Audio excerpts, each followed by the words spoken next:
வணக்கம். பட்டி கை பக்குவம். இன்றைக்கி நான் தக்காளி தொக்கிலியே முட்டை குழம்பு மாதிரி செய்ய போகிறேங்க. எப்படி பண்ணுறேன்னு பார்க்கலாம் வாங்க. சிம்பிள் முட்டை குழம்பு சரிங்களா.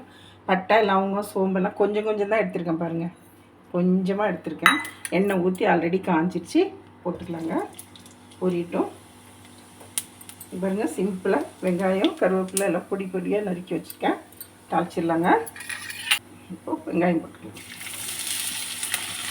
வெங்காயம் வதங்கணுன்னா தக்காளி போட்டுக்கலாம்.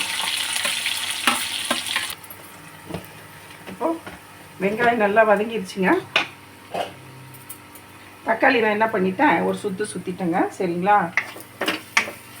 சீக்கிரமாக வதங்கிறதுக்காக வெங்காயம் போட்டுங்களா. வதங்கட்டுங்க நல்லா. நான் வெங்காயம் வதக்கும் போதே உப்பு போட்டேங்க. மஞ்சள்தூள் போட்டுக்கலாங்க. மஞ்சள்தூள், நம்ம வீட்டிலையே அரைச்ச மிளகா பொடி 2 ஸ்பூன். இந்த பச்சை வாசனை போகிற வரைக்கும் வதக்கி வச்சுக்கலாங்க. தண்ணியை ஊற்றிடலாம். நல்லா கொதித்து வேகட்டுங்க. இன்னும் கொஞ்சம் தண்ணி ஊற்றிக்கலாம். இப்போ இது நல்லா கொதித்து நல்லா சுண்டி வரட்டுங்க. நான் உங்களுக்கு காட்டுறேன். மூடிடலாம். அப்படியே என்ன பண்ணலாம், ரிலாக்ஸ் டைம். Black tea. வாங்க டீ குடிக்கலாம். இப்போ நல்லா இந்த பதத்துக்கு சுண்டனா போதுங்க. இது பாருங்கள், நல்லா சுண்டிடுச்சுங்களா. இப்போ நம்ம ஸ்டவ்வை சிம்மில் வச்சுட்டு முட்டையை ஒன்று உடச்சி இந்த கப்பில் ஊற்றிக்கலாம். ஏன் தெரியுங்களா, அப்படியே ஊற்றினா சில முட்டை கூமுட்டையாக இருக்குங்க, அழுகி போயிருக்கும். அப்புறம் மொத்த குழம்பும் நம்மளுக்கு வேஸ்ட் சரிங்களா.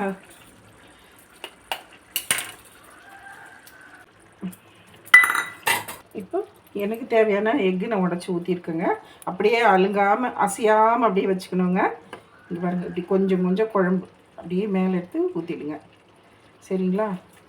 ஊற்றிட்டு மெதுவாக மூடிடுங்க. ஒரு 4-5 நிமிஷத்தில் உள்ளே நல்லா வெந்துடும் முட்டை. நம்ம ஆஃப் பண்ணலாம் சரிங்களா. பார்த்திங்களா, முட்டை ரெடி ஆகிடுச்சிங்க. இதே மாதிரி நீங்களும் வீட்டில் செஞ்சு சாப்பிட்டு பாருங்கள். ஈஸியாகவும் இருக்கும், டேஸ்ட்டாகவும் இருக்கும். நம்மளுக்கு சிம்பிளாக முடிஞ்சிடும் வேலை சரிங்களா. இதே மாதிரி செஞ்சு சாப்பிட்டு பார்த்துட்டு கமெண்ட்டில் எனக்கு எப்படி இருக்குதுன்னு கமெண்ட்டில் சொல்லுங்கள். பிடிச்சிருந்தா லைக் பண்ணுங்கள், ஷேர் பண்ணுங்கள், கமெண்ட் பண்ணுங்கள், சப்ஸ்கிரைப் பண்ணுங்கள். இன்னொரு வீடியோவில் உங்களை நான் சந்திக்கிறேன்.